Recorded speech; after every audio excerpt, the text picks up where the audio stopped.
Di sebuah rumah sederhana, seorang gadis cantik bernama Kaya kini dituntut menggantikan peran mendiang sang ibu untuk menjaga dan merawat sang adik yang bernama Kit. Hari itu, Kit ingin ikut dengan sang kakak yang berencana menemui sahabatnya di Florida. Namun Kaya melarangnya dan berjanji akan mengajaknya lain waktu. Tak lupa dia pun izin pamit kepada sang ayah yang sedang memperbaiki perahu dan menolak uang jajan yang akan diberikan oleh ayahnya. Karena dia tahu sang ayah belum bisa mencari nafkah selama perahu mereka belum selesai diperbaiki.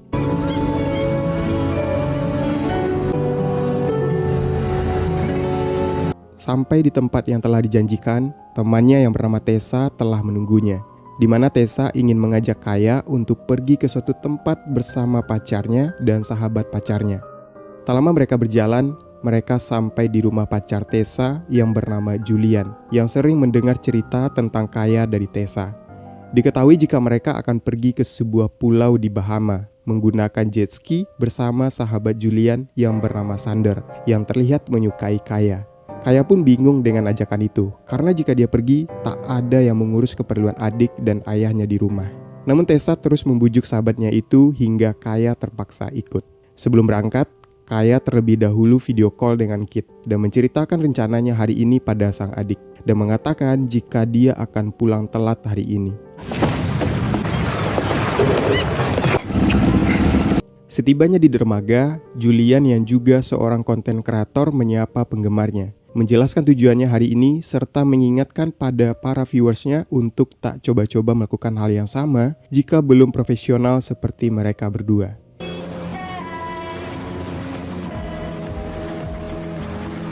Dalam perjalanan, Julian dan Sander terus berinteraksi dengan viewersnya. Sedangkan Tessa terlibat perbincangan berbeda, di mana Tessa mengatakan jika Sander sepertinya menyukai sahabatnya itu yang belum pernah sekalipun berpacaran. Sampai di sana mereka menikmati kebersamaan masing-masing. Tessa dengan Julian, sedangkan Sander terlihat mulai PDKT pada Kaya. Mereka berdua saling bertukar cerita hidup masing-masing.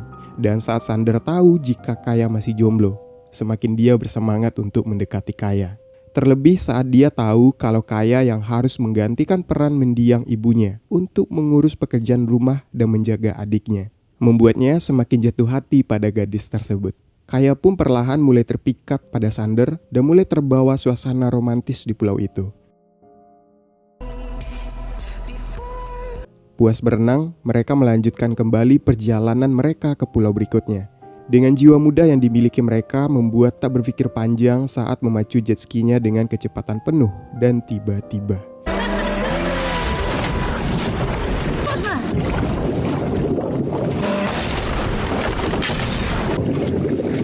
Insiden itu membuat mereka terpisah, di mana Tessa dan Kaya bisa kembali bertemu dan mencari Julian yang hilang dalam insiden itu.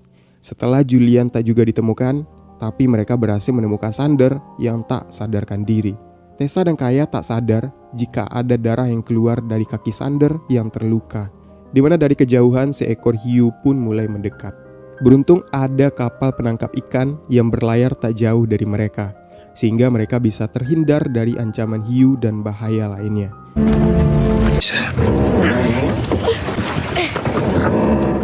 Tak lama nelayan yang diketahui bernama Ray itu menanyakan pada Kaya apa yang sebenarnya terjadi.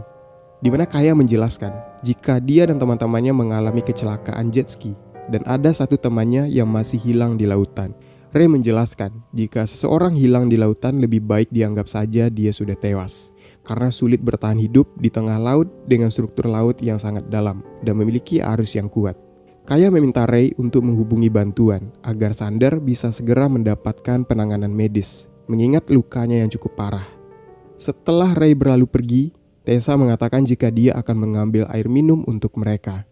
Cukup lama Tessa nggak kembali, membuat Kaya penasaran dan menyusulnya ke dalam. Namun dia hanya mendapati Ray di sana. Kaya lalu menanyakan keberadaan temannya itu serta dokter untuk memeriksa Sander. Awalnya tak ada sedikit pun hal yang mencurigakan di sana. Terlebih, Ray mengatakan jika dokter tak lama lagi akan datang ke sana, di mana Kaya mencoba mengenal lebih dekat apa yang dilakukan Ray di tengah laut. Namun setelah itu,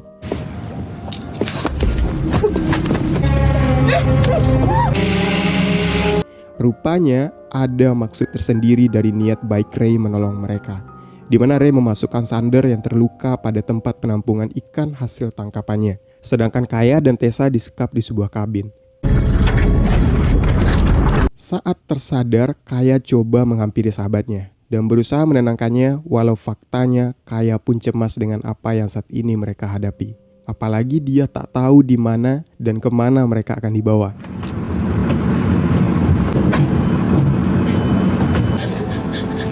Esok paginya, Ray memberi mereka makanan karena tahu jika mereka sudah berhari-hari belum makan.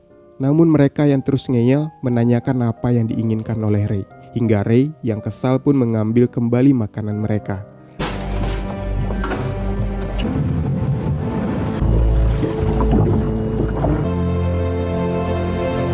Beberapa hari kemudian, Kaya melihat dari jendela kabin ada perahu yang mendekat ke kapal mereka berada saat ini, di mana rupanya itu adalah seorang dokter yang bernama Curtis yang dikirim untuk memeriksa kondisi Sander dan yang lainnya. Tak ada yang aneh dari Curtis karena dia benar-benar memeriksa kondisi Tessa yang dinyatakan mengalami patah tulang, sedangkan Kaya tak mengalami apapun. Setelah itu, Ray dan Curtis terlibat perbincangan serius ketika Curtis meminta Ray untuk menjemput seorang wanita yang terikat dan membawanya keluar dari Amerika. Disinilah terungkap jika mereka berdua terlibat kerjasama perdagangan organ manusia, di mana Curtis meminta Ray untuk bisa menjaga kondisi Kaya agar tetap sehat karena hanya Kayalah yang tak terluka dan dinyatakan layak untuk melakukan transplantasi. Dan juga sudah ada seorang pengacara dari Miami yang memesan organ untuk anaknya. Setiap korban yang Ray dapatkan tentu akan mendapatkan imbalan yang tak sedikit, apalagi jika tangkapannya masih muda, di mana Kaya dan yang lainnya dihargai $5.000 masing-masingnya.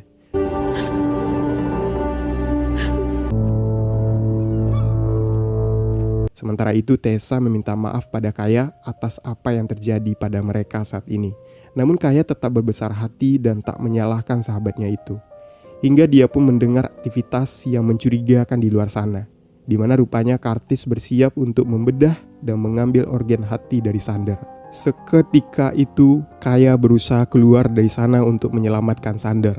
Namun usahanya pun sia-sia karena Sander telah tewas dengan organ hati yang sudah diambil.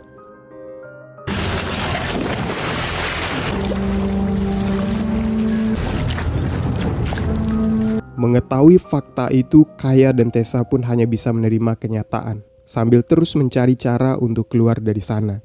Selesai mengeksekusi Sander, kini giliran Tessa yang akan dibawa untuk dieksekusi. Namun Kaya terus berusaha melawan meski tenaganya jelas kalah kuat dari Ray.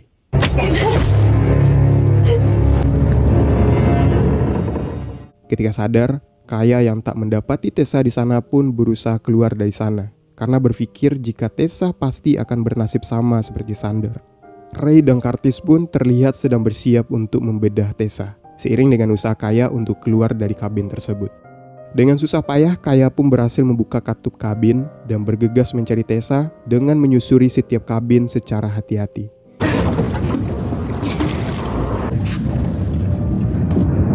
Ketika sampai di ruangan mesin, Kaya dengan cerdasnya merusak kabel generator mesin yang membuat mesin kapal itu tak bisa berfungsi.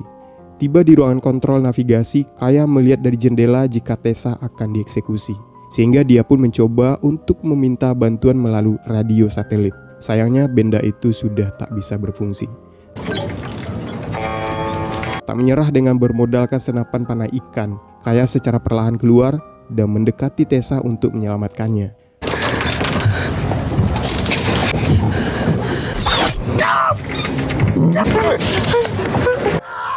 Beruntung kedua gadis itu berhasil menewaskan Curtis, di mana mereka secepatnya pergi dari kapal itu untuk menuju yacht milik Curtis yang berada tak jauh dari sana. Di sisi lain, Ray yang mendapati Dr. Curtis telah tewas berpikir jika kedua gadis itulah pelakunya. Namun Ray menyimpulkan jika mereka masih ada di kapal itu. Setelah melihat boot milik Curtis masih berada di sana dan membocorkannya untuk mencegah mereka kabur.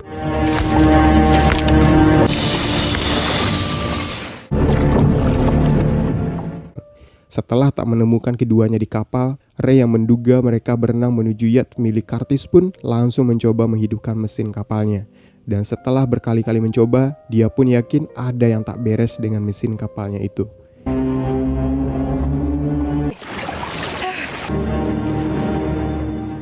Sementara itu Tessa dan Kaya terus berjuang menuju yacht di tengah arus laut yang sangat deras. Tessa yang tak sanggup untuk melanjutkannya pun meminta Kaya untuk meninggalkannya dan menyelamatkan dirinya sendiri. Namun Kaya menolak karena tak tega untuk meninggalkan sahabatnya demi menyelamatkan dirinya sendiri. Hingga akhirnya Tessa yang sudah sangat lemah pun tak mampu lagi melawan arus yang sangat kuat yang membuatnya hanyut terbawa arus. Melihat hal itu, Kaya tak bisa berbuat banyak selain melanjutkannya menuju yacht. Dengan sisa tenaga dan keinginan kuat untuk selamat, Kaya berhasil mencapai yacht. Seketika itu, Kaya pun langsung menuju radio satelit untuk meminta bantuan. Namun setelah terhubung, Kaya yang tak tahu titik koordinatnya membuat tim SAR sulit untuk menyelamatkannya. Kaya lalu diminta untuk menuju perangkat navigasi yacht dan meminta untuk mencari alat suar GPS. Namun tepat saat dia baru menemukan alat itu dan mengikuti petunjuk tim SAR, Ray terlihat sudah menuju ke sana. Padahal langkah Kaya hanya tinggal mengaktifkannya dan merendamnya ke air. Namun karena banyak waktu yang terbuang, kini dia harus bisa selamat dari Ray yang mengejarnya. Bermodalkan pistol suar dan alat suar digital, Kaya perlahan menyusuri setiap ruangan di yacht itu untuk menghindari Ray. Namun tak lama kemudian,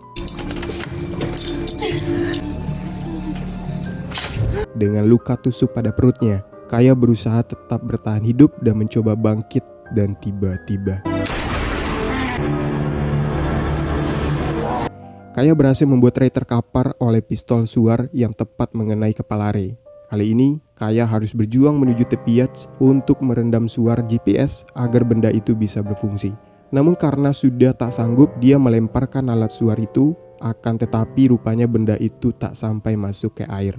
Bersama dengan Kaya yang sudah sekarat, alat suar itu pun akhirnya jatuh ke laut dan membuat sinyal daruratnya aktif yang bisa dilacak oleh tim SAR.